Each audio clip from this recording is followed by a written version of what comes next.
अगर इन लोगों ने कुछ किया होता, नेशनल कॉन्फ्रेंस ने या कांग्रेस ने कुछ किया होता, तो आपके सामने इस वक्त जो मोहब्बत, जो जज्बा, जो खलूस, जिस वलवले और जोश से लोग आज हाजी इम्तियाज अहमद शान साहब के साथ जुड़ रहे हैं, ये वलवला और जज्बा हरगिज नहीं होता। डेवलपमेंटल इश्यूज़ की बात करते हैं तो मैं समझता हूँ कि आज भी अगर आप बनिहाल के इलाकों में जाएंगे तो लोगों को 15-15, 20-20 किलोमीटर जो है पैदल सफ़र करके अपने घरों तक राशन ले जाना पड़ता है। वहाँ के बुजुर्गों को कांधों पे उठा करके उनको अस्पतालों तक ले जाना पड़ता है। रामबन इस वक्त रियासत का सबसे ज़्यादा पसमानदा और बिछड़ा हुआ इलाका है, जिसपे बेरोजगारी सबसे ज़्यादा अरूज पर है और तालीमी निज़ाम से भी बहुत बिछड़ा पड़ा हुआ है। तो ये सिर्फ कहने की बातें हैं, बहकाने की बातें हैं। असल में ग्राउंड पर लोग अच्छे तरह से जानते हैं। अगर उन्होंने कुछ किया होता तो जिस तरह से लोगों की मुखालफत और नफरत उनके तई आज नजर आ रही है, वो हरगिज और हरगिज नहीं होती। और उसके बाद अगर आप दूसरा नंबर पे देखेंगे तो उसमें ये जो बानिहाल कॉन्स्टिट्यूंसी बनाई गई है, गोल बानिहाल जिसमें कॉन्स्टिट्यूंसी बनाई है, इसके लोगों को, यहाँ के लोगों को सबसे ज्यादा जो है मुतासिर हुए हैं। अवाम पूरी तरह से कूद चुकी है, खुद मैदान में आ चुकी है। अवाम ने अपना एक फैसला कर चुके हैं और अवाम को इस बार एक दयानतदार, ईमानदार और एक मुखलिस रहनुमा चाहिए, और वो हाजी इम्तियाज अहमद शान साहब की शक्ल में लोगों को एक रहनुमा मिला है और वो इस बार भारी अक्सरियत से हाजी इम्तियाज अहमद शान साहब को फतेह आप जो है करवाएंगे। के लिए उनका ख्याल अच्छा है गालिब, उसके लिए तो हम कुछ कह नहीं सकते हैं। अपने अपने ख्यालात में, अपने अपने मन में लोग अगर कोई सुहाने सपने सजाते हैं तो सुहाने सपने सजाने से कोई उन्हें रोक नहीं सकता है। लेकिन हकीकत यह है कि रियासत जम्मू कश्मीर में अगर किसी ने जम्मू कश्मीर के गरीब तबके की, मजलूम तबके की, यहाँ के डेली वेजर्स की, यहाँ के बेरोजगारों की, यहाँ के तालीमी निज़ाम की, यहाँ के ट्राइबल कम्युनिटी की, यहाँ के OBC की, यहाँ के तमाम तबके, हर ज़ात पात से ऊपर उठ करके हर तबके फ़िक्र को यकसा चलाने की अगर किसी जमात ने कोशिश की है, वो वाहिद जमात पीपल्स डेमोक्रेटिक पार्टी है, जो आज भी बराबर कोशिश कर रही है और सबसे ज्यादा हर अव्वल फ्रंट पर रह करके हमेशा लोगों के लिए मसाइल को उजागर करती है। यहाँ तक कि हमारी प्रेसिडेंट मोहतरमा महबूबा मुफ्ती साहिबा हमेशा जो है सड़कों पर एहतजाज करती रही है।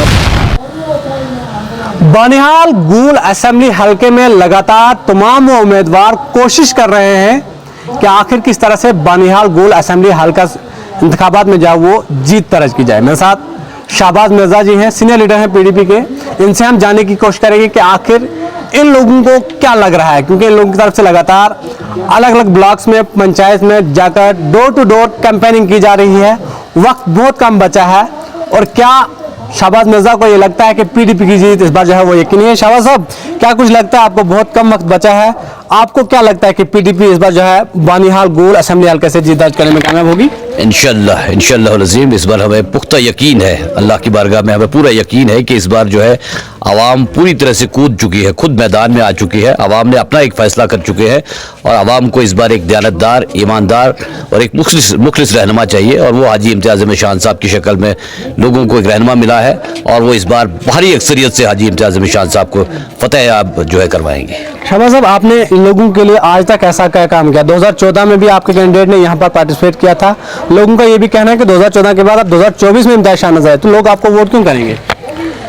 देखिए, हमारी जमात ने चंद वक्त में जो सरकार रही और उस सरकार के दौरान में हमने बहुत सारे काम किए इस इलाके के लिए। हमने डेवलपमेंटल इश्यूज़ को लेकर के, बाकी जो जितने भी यहाँ पर इश्यूज़ थे, और 2014 में इलेक्शन लड़ा या उससे पहले ही लड़ा। जब से यहाँ जमात है, हमारे कारकुन, हमारी जमात हाजी साहब की, हाजी इम्तियाज अहमद शान साहब की सरबराही में हमेशा लोगों के मसाइल को लेकर के सड़कों पर जो है रहे, दफातर में रहे, एडमिनिस्ट्रेशन के साथ राबिते में रहे। ऐसा नहीं है कि कभी भी हमारा कोई आदमी मिस रहा हो जो लोगों तक नहीं पहुँच पाया हो। और उसके बाद आप जानते हैं कि भाजपा सरकार ने, जो सेंट्रल गवर्नमेंट ने जम्मू कश्मीर के साथ जो सोतीला रवैया किया, जो यहाँ पर सलूक किया, 370 को छीन लिया, यहाँ की खुसूसी पोजीशन को छीन लिया, यहाँ के लोगों को सलासल कैदू पाबंद कर दिया, एक लंबा एक जो तसलसल यहाँ पर रहा, एक लोगों को, यहाँ लीडर्स को जो हरासा करने का एक सिलसिला जारी रहा। तो उस दौरान आप सब समझते हैं और देखते हैं कि क्या हुआ था, क्या नहीं हुआ था। उससे पूरी कौम जो है जम्मू कश्मीर का हर फर्द बशर पूरी तरह से वाकिफ है। शाहबाज साहब, वकार उस्मानी ने आप पर यह भी इल्जाम लगाया है कि जम्मू कश्मीर को बर्बाद करने में सबसे अहम रोल PDP का है। 5 अगस्त 2019 के दिन जम्मू कश्मीर से दफा 370 नहीं हटता अगर PDP ने जो BJP के साथ हाथ नहीं मिलाया। तो उन्होंने ये भी कहा कि 8 तारीख को जब रिजल्ट आएगा इन तमाम पार्टियों का चैप्टर क्लोज हो जाएगा, जीत हमारी है। देखिए, अच्छा है, अपना दिल बहलाने के लिए उनका ख्याल अच्छा है गालिब, उसके लिए तो हम कुछ कह नहीं सकते हैं। अपने अपने ख्यालात में, अपने अपने मन में लोग अगर कोई सुहाने सपने सजाते हैं तो सुहाने सपने सजाने से कोई उन्हें रोक नहीं सकता है।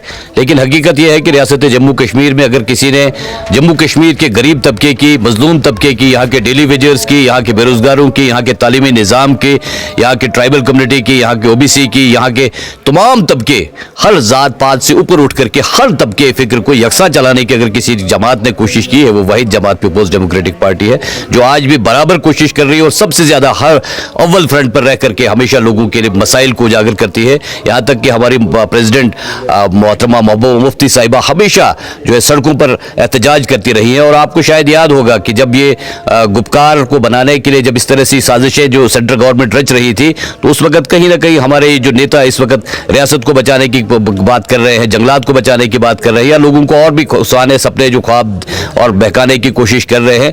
आपको याद होगा कि ये लोग तब भी हमारे प्राइम मिनिस्टर नरेंद्र मोदी साहब से जाकर के खुफिया तौर से मुलाकातें कर रहे थे।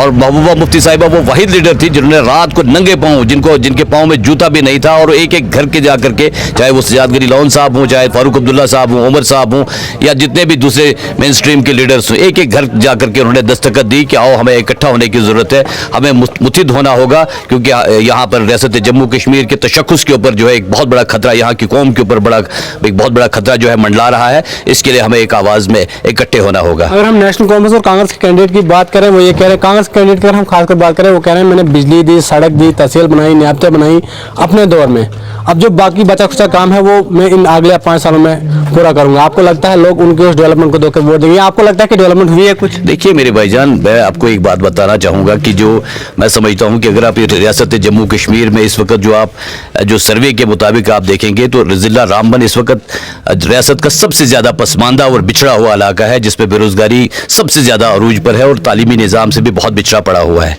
और उसके बाद अगर आप दूसरा नंबर पे देखेंगे तो उसमें ये जो बानिहाल कॉन्स्टिट्यूंसी बनाई गई है, गोल बानिहाल जिसमें कॉन्स्टिट्यूंसी बनाई है, इसके लोगों को, यहाँ के लोगों को सबसे ज़्यादा जो है मुतासिर हुए हैं। कितने खुशकिस्मत हैं आप, गोल को जो है वो बानिहाल के साथ जोड़ा गया है।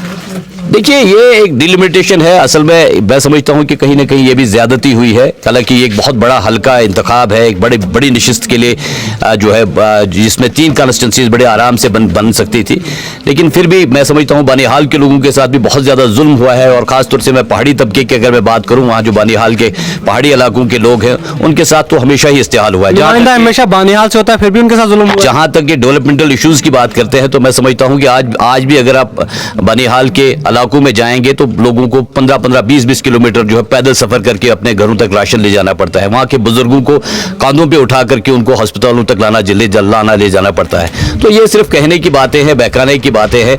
असल में ग्राउंड पर लोग अच्छे तरह से जानते हैं। अगर उन्होंने कुछ किया होता तो जिस तरह से लोगों की मुखालफत और नफरत उनके तई आज नजर आ रही है, वो हरगिज़ और हरगिज़ नहीं होती। अगर इन लोगों ने कुछ किया होता, नेशनल कॉन्फ्रेंस ने या कांग्रेस ने कुछ किया होता, तो आपके सामने इस वक्त जो मोहब्बत, जो जज्बा, जो खलूस, जिस वलवले और जोश से लोग आज हाजी इम्तियाज़ अहमद शान साहब के साथ जुड़ रहे हैं, ये वलवला और जज्बा हरगिज़ नहीं होता।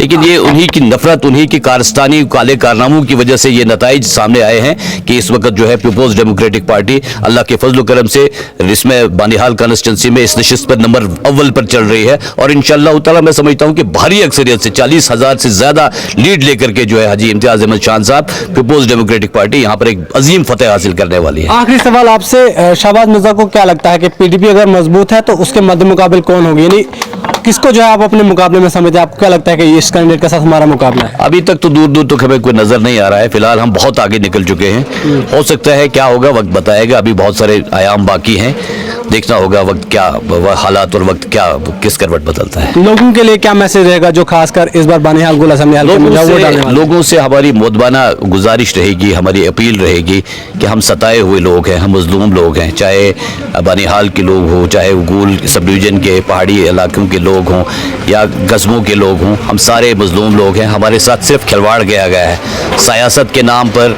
अपनी कुर्सी और मफादात के नाम पर इन लोगों ने हमारे साथ हमारे जज्बात का खिलवाड़ किया है। हमारे किरदार का सौदा किया है, हमारे बच्चों, हमारे नौनिहाल बच्चों का, हमारे नौजवानों का इस्तेहाल किया है, उनका सौदा किया है। तो इनसे होशियार रहने की ज़रूरत है और हमारी ये गुजारिश है कि वक्त बहुत कम है, एक एक घर तक जाएं और कलम दवात के निशान से हर आदमी को आगाह करें और 18 तारीख को ज़्यादा से ज़्यादा पोल करने की कोशिश करें, ताकि हम हाजी इम्तियाज़ अहमद शान साहब जो इस वक्त गोल बानिहाल के आवाम की दिलों की एक धड़कन बन चुके हैं, उनको एक भारी अक्सरियत से जो है एक तारीखी कामयाबी जो है उनकी हासिल करवा सकें। चलिए, बहुत बहुत शुक्रिया। शाहबाज मिर्जा ने किसी को रेस में नहीं रखा है। इनका कहना है कि पीडीपी बानिहाल गोल असेंबली हल्के में नंबर 1 पर चल रही है, हमें दूर दूर तक मुकाबले में कोई नजर नहीं आ रहा है। वहीं दूसरी तरफ जम्मू कश्मीर प्रदेश कांग्रेस कमेटी के साबिक सदर विकार सुलवानी का यह कहना है कि हम 50,000 की ज्यादा लीड से जीत दर्ज करेंगे और यहां पर 8 तारीख को नेशनल कांफ्रेंस पीडीपी का चैप्टर क्लोज होगा। देखने जरूर होगा कि जब 8 तारीख को नताइज मंजर-ए-आम पर आएंगे तो कौन सी पार्टी जो है गोल बानिहाल असेंबली हल्के से बाजी मारने में कामयाब होती है। बहरहाल आप लोगों की इस खबर के बारे में क्या कुछ राय है, आप लोग अपनी राय कमेंट सेक्शन में जरूर दीजिए।